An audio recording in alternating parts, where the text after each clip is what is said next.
Welcome to the Third Eye Show, which brings you ancient wisdom as well as cutting-edge investigations into the mysteries of the universe. The Third Eye Show celebrates our diversity, like the unique beauty of each individual wave, and our oneness, like the magnificent ocean from which each wave emerges. We are all one in spirit as we live on this earth plane. The third eye is said to be able to see into the spiritual and psychic realms. At a time when our lives, our country, and our planet are undergoing intense transformations, we will explore topics that will fascinate, enlighten, and empower. Join us as we witness the thrilling ways spirit manifests in our daily lives and the varied paths we choose to create heaven here on our earth. The Third Eye Show is created and offered in love and light.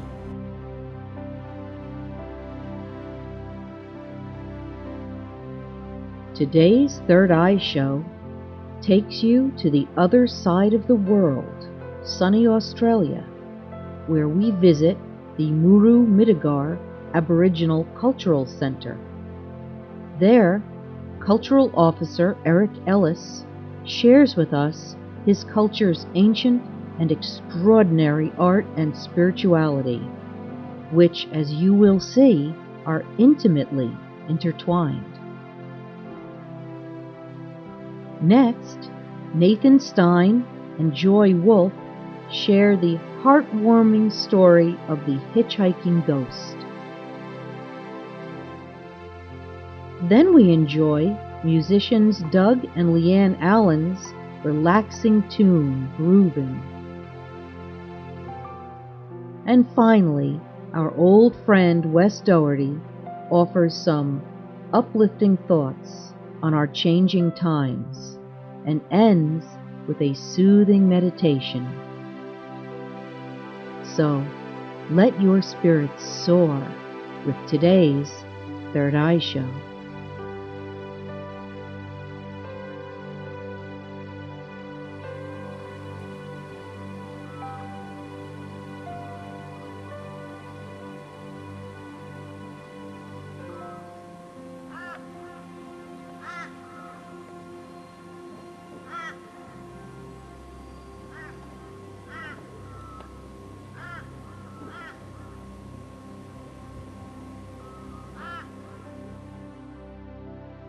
So, Eric, would you please share with us a little bit of Aboriginal spirituality? Tell us a little about it. Well, when we talk about Aboriginal culture, we talk about the dream time. The dream time to us is the creation of the land, and the creation of the animals, and the creation of our ancestors.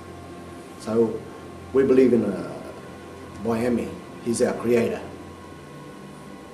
He created all the different landscapes, like the mountains, the trees, the rivers. Then from those different landscapes came different type of animals, like the kangaroo and the emu.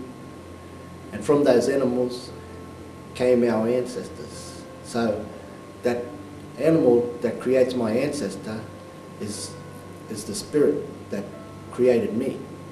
That's where I come from, the spirit from that animal. That is my creator. And that's very special to me, that animal. I'm not allowed to eat that animal and look after that animal. A lot of people have totem like the kangaroo, the emu. My totem is the bush turkey. So that bush turkey, he created my great-great ancestor. And that's what I get my bloodline from. That's where I come from. That's my creation. My spirit comes from the bush turkey. So when we talk about spirituality, it's a very special thing to us, because we believe in good spirits, we also believe in bad spirits. A lot of our culture revolves around the spiritual world. How do you discover what your totem is? Totem is handed down to you from your grandmother, great-grandmother, that's the animal that created them. It doesn't come from your father's side, it comes from your mother's side. So my mother's mother was created by that bush turkey. So that bush turkey is my creation. That's what created me, that's my dreaming. What do you mean by that, Eric, when you say that you're dreaming? How do the dreams work into the culture? Well, the dreaming, that's what connects me to the land. That animal connects me to everything, to nature.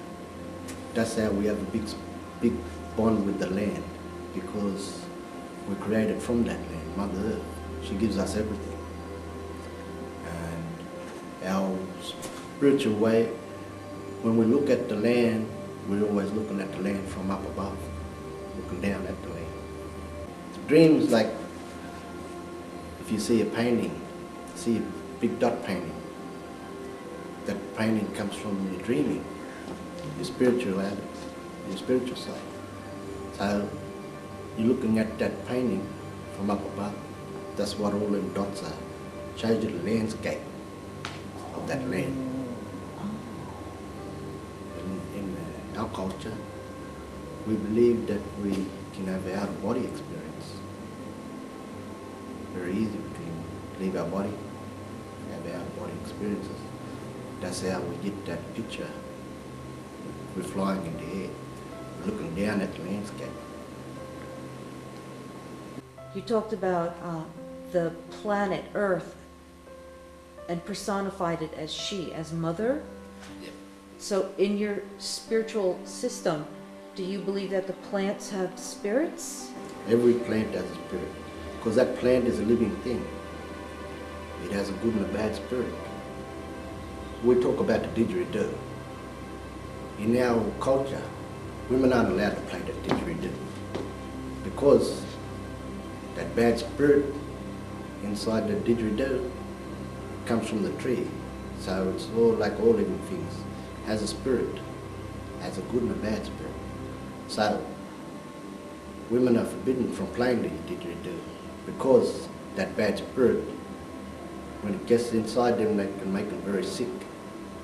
So even today, we still live by them rules. Only the men are allowed to play the didgeridoo.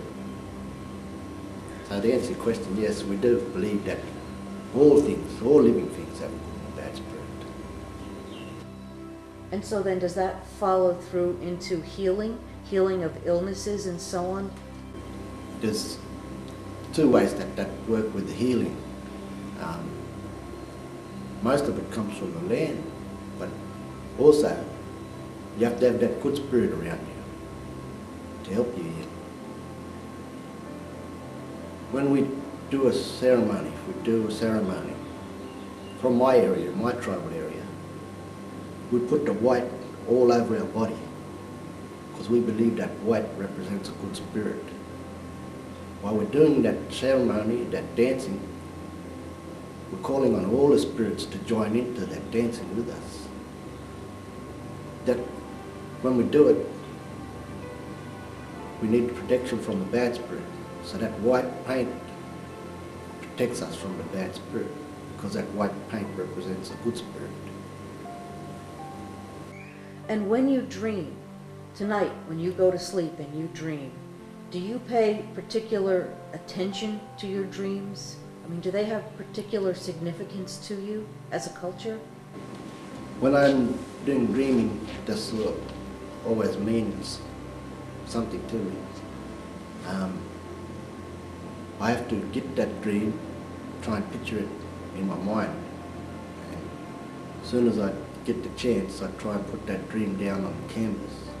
Try and put that down as a painting, because that's telling me a story. It's connecting me back to where my ancestors come from. A lot of the dreams that I have are images, pictures of different types of animals. We use the animal in our paintings because when we do a painting, that animal helps us tell a story. So when we do a painting, we do the X-ray part of the painting. We do the animal as the X-ray. We don't do a picture of the animal. We just do the X-ray part. Because that means we're talking about the spirit of that animal. My understanding is that in Aboriginal culture, time is viewed in a different way from, say, Western culture. Can you explain a little bit about how that works? The way that we have a feeling about time, it doesn't bother us. We don't think that things are gonna be over and done with. The time is never ending for us. If you meet a lot of Australian, European, white Australian people, and you say, talk about Aboriginal people with them, they might say, oh, that fella is always late. Because time doesn't mean a thing to us. It's never ending. We never live by dates. We never lived by a time system. What we lived by was changing of seasons. When one season was ending, then we knew it was time to move on to another place and start to set a camp up in that place, and that place where we go to was the right place for that season. So we haven't really got a time frame that says, this is when things are gonna go wrong. Our feeling with the land that tells us it's time to move to another area. So you follow your guidance, you follow your intuition and your dreams to guide you naturally. Is that correct? Yeah. In our culture, we get our feelings inside that tell us, what's going on around us, because we're in touch with nature. I know that what helps me a lot, keeping in touch with my spiritual side, is the didgeridoo, because it's such a powerful instrument. When you're playing the didgeridoo, it feels like a meditation. You're not inside your body at that time. You're outside your body when you're playing. Obviously, we're aware of the history of this country. When the Europeans came in, and the same thing we did with our Native Americans. How's that going? Is this reaching out? Are people getting some understanding and maybe coming together? Yeah. Well, because of the settlement, when Australia was settled by England way back when, 200 years ago, a lot of our people were removed from their land, taken away. There's a big thing happening in Australia, which we're talking about, the stolen generation, and that was our mothers and our aunties, our grandfathers, taken away from their family, put into institutions to conform to the white society. Now the government's turned around, they've acknowledged to us that they've done the wrong thing, and they've apologised for that. Apology is good, but it helps us a bit, but still you can't change time. Our best thing for us now to do is to move forward in today's society and to try and get our people back into getting in touch with their culture, because a lot of the culture was taken away when our mothers and our fathers were taken away and put in an institution that was told they wasn't allowed to speak their language. And a big thing in our culture that is missing is the language, because they were told not to speak their language, that was forbidden. now what we're doing, luckily that some of them people have documented some of that language. So that's another way that we're trying to get back in touch with our cultures, to get that language back to where it was before Europeans came to Australia. Can you tell us a little bit about Muru Mittigar? Muru Mittigar comes from, the word actually comes from the Darug language. The Darug is New South Wales tribe, mainly based, their area covers the metropolitan area of Sydney. Goes all the way over the Blue Mountains and ends in a little place called Lithgow. The knowledge that I have comes from my tribal area, which is called the Kamilaroi tribe. The Kamilaroi is in the far northwest of New South Wales. But here at Muru Mittigar, what we do is we pass on our knowledge to keep our culture alive. A lot of tribes have lost their culture, but what we do is we try and teach all people, whether they're Australian or international, or if they're black or white, doesn't matter. As long as we keep passing on our knowledge, that's the important thing to us, to keep our culture alive.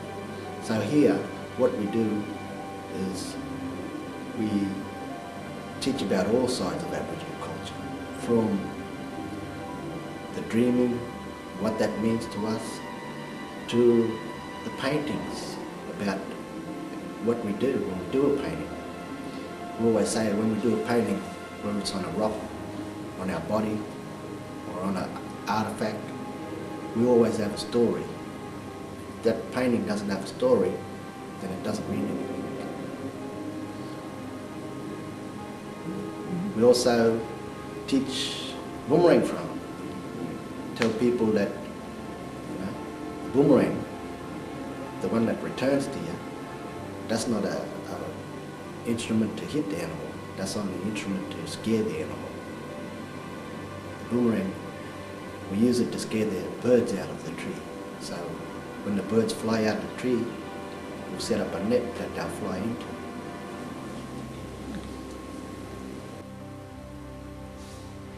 Would you tell us, Eric, a little bit about the work you do with the children? So what we'll do is we'll roll out a big sheet of paper like this. Then we'll put on there the different types of animals. Like you see goannas, kangaroos, emus. We'll put them animals on there so them children can have an experience of what it's like to do an Aboriginal painting.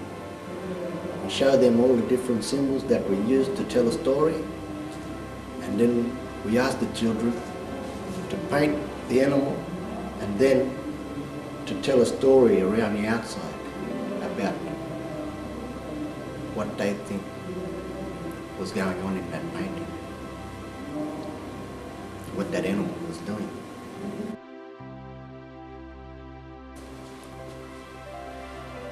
So this is a way to get Aboriginal children involved in touch with their own spirituality, or all children? This is for all children, because, we know that we have a special gift, and, what better to do than to pass it on to everybody and anybody. Yeah, so if anybody's in our neck of the woods, if you ever come to Australia, you like to learn about Aboriginal culture, you like to get a hands-on experience about Aboriginal culture, this is one of the best centres to do that at. And you can get onto the internet, see what we do there, ring us up, make a booking, and come out and have an experience with us and hear about all the different type of things that our people do out in the bush, how our ancestors lived on the land. We talk about all the different tribes that live in Australia. We'll also get you to do a painting or two with us. We'll either didgeridoo, and you can throw a boomerang, and if it comes back to you, I'll let you have it. Thank you so much, Eric.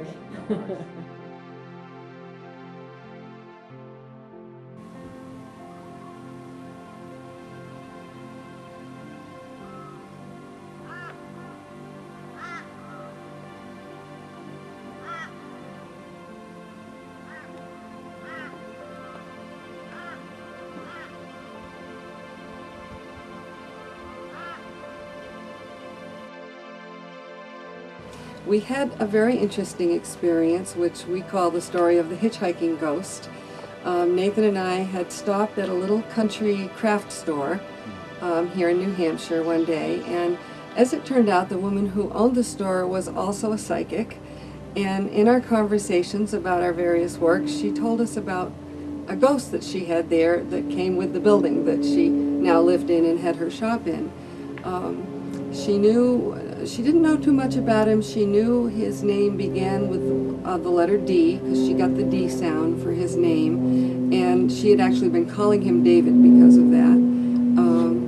And she had a very strong sense that he was protective toward her. She wasn't frightened by him. He didn't frighten anyone. She sensed that he was being protective. She had actually tried to help him to go to the light, but basically he, I think, had the feeling that he just couldn't see it from here. He's like, I just can't do that. So she accepted his presence, but she felt that perhaps it would be better for his spiritual growth for him to move on. She just didn't know how to do that. So as we were talking about this, and she began to realize that maybe Nathan could help him, Nathan had become, right from the start, was very aware of this entity's presence in the room, and it became so strong the more we talked about him that I actually started to see him as well, which is less common for me. At one point I asked her, I said, is he tall and lean? Does he have salt and pepper hair? And is he wearing a plaid shirt? And she said, yeah, that's him. And I said, well, I can see him standing right behind you. And I could see this form, that's just like I described, standing behind her. Well, as it reached a point in the conversation where it became obvious to evidently David as well as to her that Nathan could help him, I saw him move out from behind her and go over and stand right behind Nathan. So as the conversation continued, and Nathan was trying to be helpful, but he didn't want to take her protection away, and if she felt that this ghost was protecting her, he didn't want to push himself in and say, oh, well, I can take care of it. So he was trying to be very, very laid back about the whole thing. And he said, well, maybe at some time in the future, if you'd like, I could come over and maybe help you with, talk to him or communicate with him. At which point it became very apparent to me that this ghost had crossed his arms and kind of leaned back against the wall and stood there like, no way, this is happening now. So this was a new experience for me to be able to see this clearly. So I felt that this ghost was very, very present. So we continued, to talk to her a little more, and then we got ready to leave. And as we left the shop and went out to our car, she also left the building and went across the street to get her mail from the mailbox. Nathan and I were standing next to the car when I felt this spirit brush past me, and got a very strong sense that he had gotten into the back seat of our Jeep. At which point I turned to Nathan and I said, he got in the car, didn't he? And he's like, yep. So we got in the car, and as we're starting to drive out of the driveway, we waved to her, and she looks in the back of our car, and she points and she laughs, and she says, you have a passenger. So she could see him as well. So we said, well, I guess this is the time. David's ready to do the work. So he went home with us. He grumbled a lot about all the junk that was in the back seat on the way home, and I responded to him at that point, you're disembodied. Don't worry about it. Just sit in it. It's not really there. And so we went home with this ghost in the back of our car. I went inside. We had a holistic healing center at the time ourselves in a little shop, and I went inside because it was time to open the shop. And I looked around for Nathan a little while later and discovered that he was sitting in a rocking chair on our front porch in a meditative pose, so I didn't disturb him. A while later, he came, all of a sudden came bursting into the shop, grabbed a handful of selenite crystals that we had there and went back out onto the porch. So again, I let him have whatever he was doing, to have the time to do whatever he was doing. And when he finally came back in, I'll let him tell you the story about what happened with our hitchhiking ghost. Oh, thank you, Joy. David was able to communicate with me that what had basically kept him in this house was that the house that they had lived in with a son of his, after his late wife died, had committed suicide. And he was attempting to literally help him through, the process. So we were able to both help with the son, and I asked if, after he was, if we were successful in doing that, would he be willing, to go into the light as well? And he said, I'm more than ready. I'm more than ready. So one of the, Joy had mentioned that we're holding selenite. We found in our work that selenite is very much on a similar frequency to the pure white light that typically a soul will see when they cross over. It's very similar to the frequency of the higher self, and so we utilized that light to draw his attention, if you will. It's a little bit like shining a spotlight in the dark of night to draw someone's attention is fundamentally what we did. And we had him follow this light, directing his attention up, and then he saw those that that came for him. He saw his son, and this was very, very, very emotional, reunion. His son was ready to go, he was ready to go, and others that came to help him were also ready to go. And he had, while I abbreviated here, actually quite a story to tell, and there was much suffering on his part, but he sort of accepted his lot, and he was going to be there trying to help wherever he could. He sort of adopted that house, and anybody who was in it, if he couldn't help his son, he would help who was ever there. But he was finally ready to go and be at peace since our hitchhiking ghost finally left, and that was a unique experience for us.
Nothing, no life.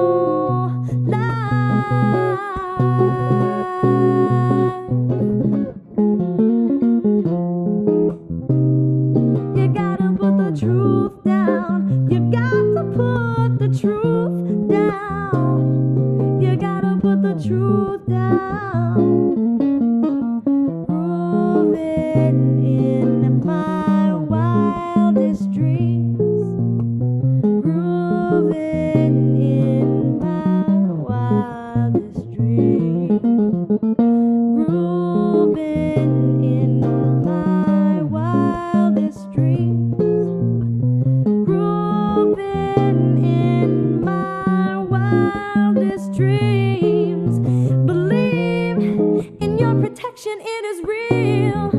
Take time to feel, to criticize and to despise will actualize your fears.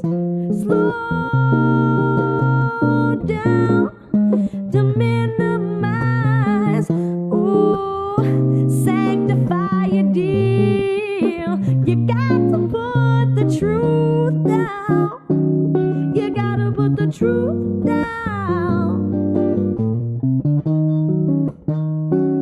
You gotta put the truth down. Oh, who walks through tunnels never sees the sunshine. Who binds to darkness dies inside. Who feeds the fears of unworthy cries? Who has no one, nothing, no life?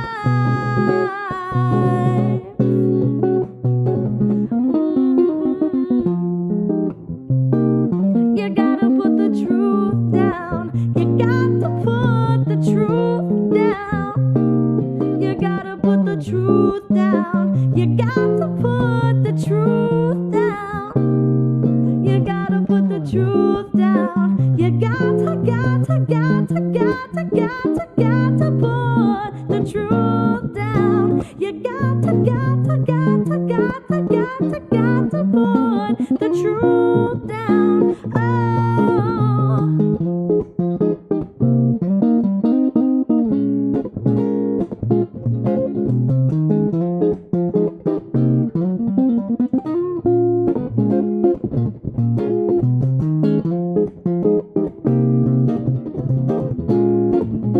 You got to put the truth down. Sanctify your deal. You got to put the truth down. Sanctify your deal.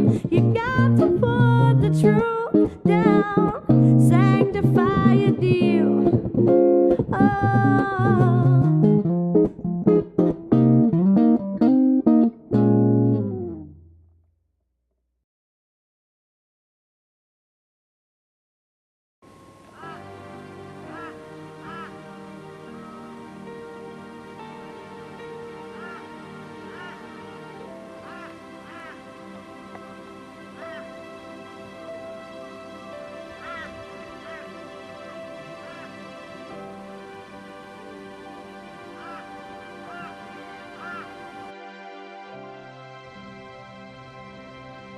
We are coming into a time of great change, and many times change is felt and it scares us because we're not really sure as to what happens after the change occurs.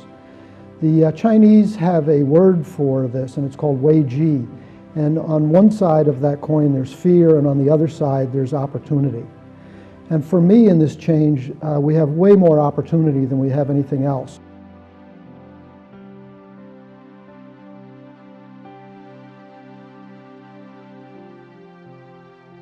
If you're old enough to remember records, the 78 records, which were pretty heavy and made out of vinyl, gave way to 45s. Now, as long as you were in the record-making business, you could change, you could refacilitate your manufacturing and change from making 78s to 45s to 33 1/3s to LPs. But then what happened was that cassettes started to become strong.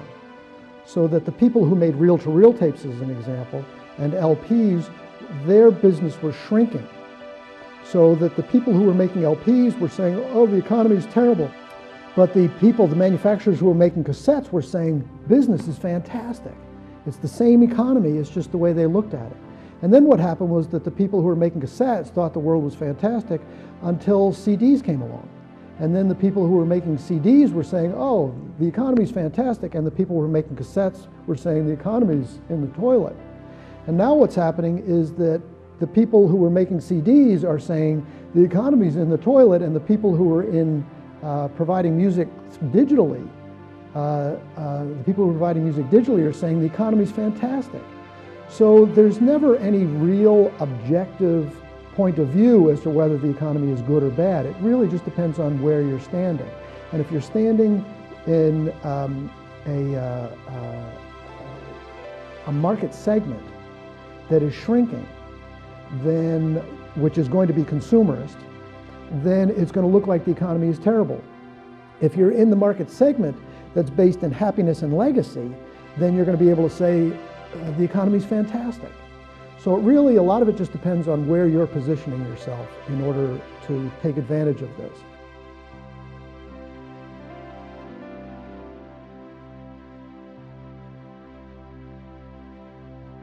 Usually what happened when one society overcame another society through war is that they decimated them. They killed their men, they stole their women, and they salted their earth so that they could never rise again. And what happened after World War II is that the United States, through the Marshall Plan, did the exact opposite. It was the greatest act of benevolence to this point in the history of mankind. And what they did was that they rebuilt the societies and the infrastructures of the countries that were vanquished. Now, what that did, and what the United States has done since that time, is that the United States has been talking democracy and trying to bring democracy and capitalism to the rest of the world. Now, what it's done from World War II till now is that it's made the United States the #1 economic power in the world. Everybody had to buy from us. But what's happening is the Marshall Plan is working, so that other countries now many other countries no longer need a handout, that they're becoming self-sufficient and they have their own economies that are growing and they're becoming stronger. Now, in some ways what that does is it scares people in the United States because we're so used to being the only ones. And now what's happening is with these growing economies, we're not the only ones. India doesn't have to buy from anybody but India now. China doesn't have to buy from anybody but China. Russia can do the same thing. So that it's scary to us because our world dominance is changing. But the really nice flip side of this is that it's making the world a much safer place to be. You know, if you take the way the numbers are put together, it looks like more and more people are being killed by terrorism every year. But if you take the numbers of people who are dying that are attributed to terrorism, but are actually because of the wars in Iraq and Afghanistan, if you take those numbers out, the number of people who are dying because of terrorist acts every year are going down. And what's happening is, for the most part, even the people who are terrorists are losing support in Middle Eastern countries because they're not buying into it. They recognize that it doesn't work. That what we need to do is we need to work with other countries and other people in other countries, and that we have to move forward in the world. That fundamentalism doesn't work, and not just their fundamentalism, North American fundamentalism doesn't work either. So because the Marshall Plan is working, first of all, it makes us look like we're not doing as well, but the reality is in the long term we're going to be doing better because it's going to be in a more peaceful world. We're going to be partners with people, a two-way partnership, and because of that symbiotic relationship, people are not going to want to attack us. They're going to want to be friends with us. Because of the internet, we're also getting to know people, and we're seeing that not as faceless people, but as people who have lives. And once you do that, you recognize that the person who I thought was my enemy is actually my brother. We find that people around the world want the exact same things that we do. It may look a little differently, but for the most part, people want a roof over their heads, they want to be able to feed their families, and they want to have a better world for their kids than they had for themselves. It doesn't make any difference what society you go into. That's what everybody wants. So that by us having the interconnectedness that we have with all these other societies, it's actually in the long run going to become a much better society. It's going to become much safer. It's going to be much happier. It's going to become much more stable. And it's going to be also much more sustainable.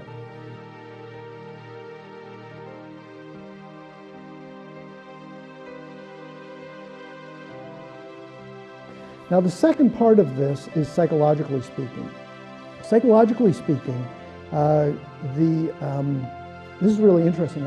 It's interesting to me, and I'm going to use a lot of terms here that are Jungian because I love Jungian thought.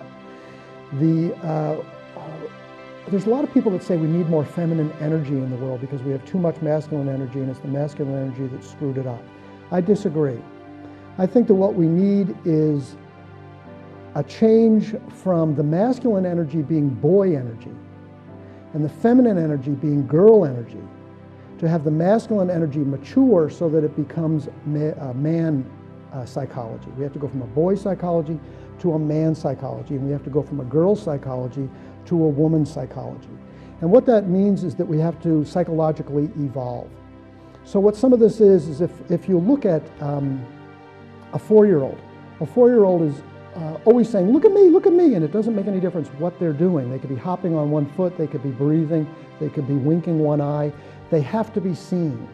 And what it's psychologically important to them, because to be seen is to know that you're alive, and for the eyes of the adult who reflect back onto that child, if they mirror back acceptance and love, then in some ways that's a spiritual gift that the parents give that child, because really what they're doing is blessing that child. In some ways they're giving them their soul by blessing them, by seeing them through accepting, non-judgmental eyes. Now we as adults still need that, which is a big part of the reason why the Pope and the President and movie stars stand out and look at people, and people clamor to be seen by these people. We still need to be seen so that we can feel blessed. But psychologically, what we as individuals need to do is that we need to take ourselves, and I'm going to speak of men here, although it's interchangeable with women, is that we stop needing to be boys in adult bodies. Because we still, as long as we're boys in men's bodies, then how we run our businesses, how we run our corporations is as a 4-year-old. Look at me, look how wonderful I am, look how important I am. I drive a BMW. When we live in those kinds of lives, then it doesn't make any difference that we rape the rainforest. It doesn't make any difference that we pay people $1 an hour. It doesn't make any difference that what happens is that we run our company terribly, that the taxpayers bail us out to the tune of $70 billion, and then we go out and spend $400,000 on a party to celebrate that we pulled it off. What that is that it's the self-centeredness of boy psychology running businesses. If we had people who had the psychology of an adult running those businesses, then what happens is that we are creative and we're generative. It's not all about my self-importance. When we get to the point that we have adult psychology, then what we want to do is we want to create things that leave the world in a better place. We want to be generative is the term, so that the world continues to grow. One of the greatest movies that I've seen that showed this is a Disney movie, and it's The Lion King. And when Sklar, who is the immature king, is in that throne, then we see the kingdom go from being beautiful and grassy and abundant and generative to just a stark wasteland. And then as soon as he's overthrown and Simba comes in, the young revitalized king comes in again, then everything turns green again. And that's what happens when we go from men with boy psychology running our countries and our businesses to somebody with man psychology running those things. One of the things that happens when we go from boy psychology to man psychology, or from girl psychology to woman psychology, is that we stop confusing our place in society. As long as we're in boy psychology or girl psychology, we're a planet who thinks it's the sun. We think that we're the center of the galaxy. What happens when we go from the immature psychology to the mature psychology is with humility and grace, we recognize where we do fit in. And the term that Jung uses for that, Carl Jung uses for that, is a transpersonal other. And the transpersonal other may be your family, it may be your job, it may be a cause. So that what happens is that we find one of those things, and maybe others, it could be a political party, that we deem to be greater than ourselves. And when we do that and we take ourselves out of the center of the universe and put that greater cause in the center of our universe, all of a sudden we mature. And when that happens, humility comes along with that, and life becomes much easier. One of the things that you find is people who are in boy psychology or girl psychology as adults really feel alone. There's a great sadness to that. And it's something that eats away at us, and we never really feel nurtured by it. So even though we do it harder and harder and more and make more and more money, it never satisfies us. Until we find that there's a transpersonal other that speaks to us, we're never happy. Now, one of the things that happens is that the family grows up and leaves. The job ultimately becomes mundane. The political party disappoints, and the religion doesn't live up to our expectations. So we lose a transpersonal other, or those causes as transpersonal others, and when we do, we move into the spiritual realm of our lives, because we find that the greatest transpersonal other is God, and really the only one that's 100% reliable. So that when we do that, when we recognize that the transpersonal other is God, and we very appropriately hit our knees and are humbled by the great power that is God, and therefore take direction from God instead of believing that as the center of the universe, I'm the one who sets direction, I'm the one who makes it happen. By making that switch, all of a sudden we're much more willing to be benevolent. We're much more willing to be generous. We stop thinking about ourselves and we start thinking about others and what we can do for others. And it may be people in our family, it may be people in our city, it may be people in our country, and it may be the whole world.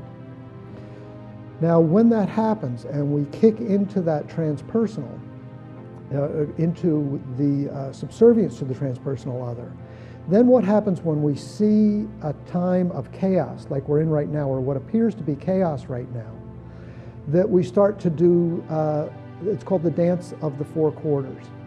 And this is what the king archetype or the queen archetype does. The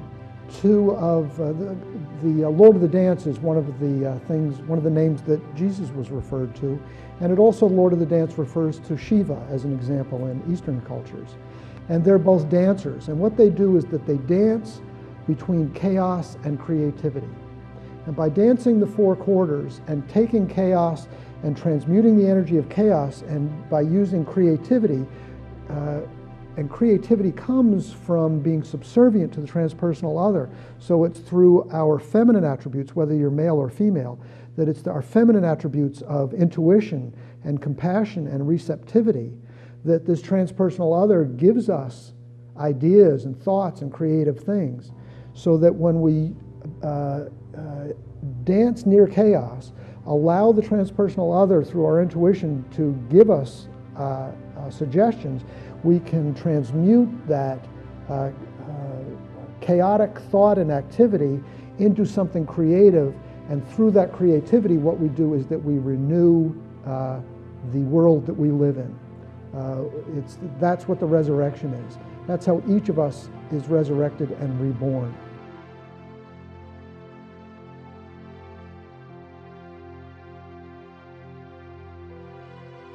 So here in the United States, what I think is going to come out of this is, number one, is that we are going to become more creative. So many people being laid off, they're going to have to find within themselves their king archetype, the power in their own king archetype, and in women, the power in their own queen archetype. Part of the apathy that takes place in the American political system, number one, is that we're projecting our king energy onto our leaders, and women their queen energy onto our leaders. And that makes for a certain amount of apathy. Now, when you tie that into an immature psychology, it abdicates our responsibility to what's going on in the country, and we just let other people run it. This is the king who had no clothes. Oh, everybody else is going to make a decision. It's going to be all right. I can't be bothered. I've got to go out and make my money and look after my family. What's going to happen is that I believe it's not that people don't care about the political system, is that it doesn't make any difference who they vote for. They don't believe it makes any difference who they vote for because all politicians are the same. But what they're going to have to do is release the irresponsibility that goes along with that. Stop projecting their king or queen archetype on our leaders and embody it themselves. And in so doing, they become the king or the queen of their own domain. And in so doing, they become generative to their own families. They're able to bless their own children so that they can become more productive and fulfilled in the world. If they start their own, by coming into their own authentic power, they let go of their childish grandiosity and grow into their authentic greatness. And as we grow into our authentic greatness, we're able to bring more and more gifts to the world. So this creativity that can come out of this, I think, is going to be fantastic for our country. And also, I think, because so many people are scared of the instability that's going on right now, we're going to see two things. We're going to see a lot more divorces because of the economic instability that's brought to people's homes and families. But we're also going to see a lot more marriages. I think people who have felt pretty good about themselves and the world and able to go out and freely move about society and the world, they're really going to want to have, now that that's gone, they're still going to want some comfort. They're still going to want stability. And I think that we're going to see a lot of people who have been unwilling to commit to a long-term romantic relationship are now going to find themselves willing to do that. And a big part of it is because they've been shaken to their soul and they want something that's deeper and more meaningful.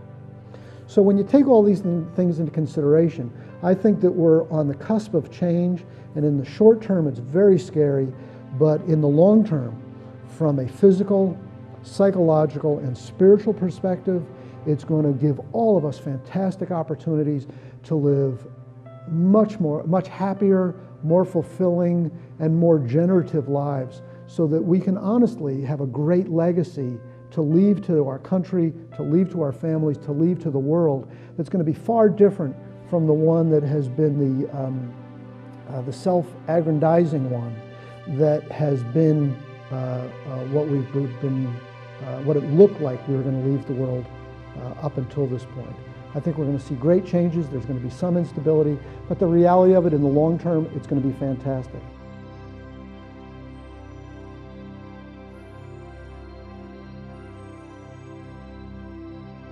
So I want to leave you with a 2-minute exercise that on your own, please take more time. And the way that I want you to start is to close your eyes and to just take some deep breaths. And every time you breathe in, fill yourself with light, and every time you exhale, you let the darkness go out with that exhalation. And as you do that, you can feel your body relaxing more and more and more and more and more from head to toe. And when you feel that your body is relaxed, what I would like you to do is to allow yourself to see a golden ball of light right in the top of your head. And for that golden ball of light to expand. And for that golden ball of light to slowly go down through your body. And from the top of your head, through your torso, through your mid-body, and down to your feet, so that it fills your whole body. And once your body is filled, what I want you to do is I want you to turn up the amperage on that light. And I want you to grow brighter and brighter and brighter with that light till the boundaries of your body can no longer contain the brightness of the light. And I want you to let that light explode out of your body and to encompass everything that's around you. And if that's people in the room with you, if it's your television, if it's your dog, if it's your rug, if it's the walls of your house, the pictures on the wall, that you can't contain the light that's in you, and it fills all that light. And now I want it to get brighter and brighter and brighter to fill the whole building you're in, so that it glows out through the windows and the walls and the roof. And the people that are in there also, let them grow brighter and brighter and brighter. And now what it needs to do, because it's growing so bright, is that it needs to blow out through the building and encompass all the buildings around you, and then the town around you, and then the city around you, and then the country around you, and then the ocean, and then the whole world, so that at this point the golden light of love and peace and serenity and of brotherhood and of unity, everybody's energy is intermingling with one another to the point that the whole world isn't enough to contain this, so that it explodes also and goes out to the universe in all directions, everywhere, in every direction, out into infinity. And once you get to that point, I really want you to feel the peace of that. I want you to feel the peace of knowing that you are one with everything and in sync with everything. It doesn't make any difference where you are or where you go. Love precedes you so that you are always safe. It doesn't make any difference where you go or what you do. You are always safe because the love that you have sent out has already paved the way for you to be there, so that no matter where you go, there's a loving brother, there's a loving sister, there's generosity, there's kindness, there's nothing to fear. All there is love. So take that with you and know that that is true.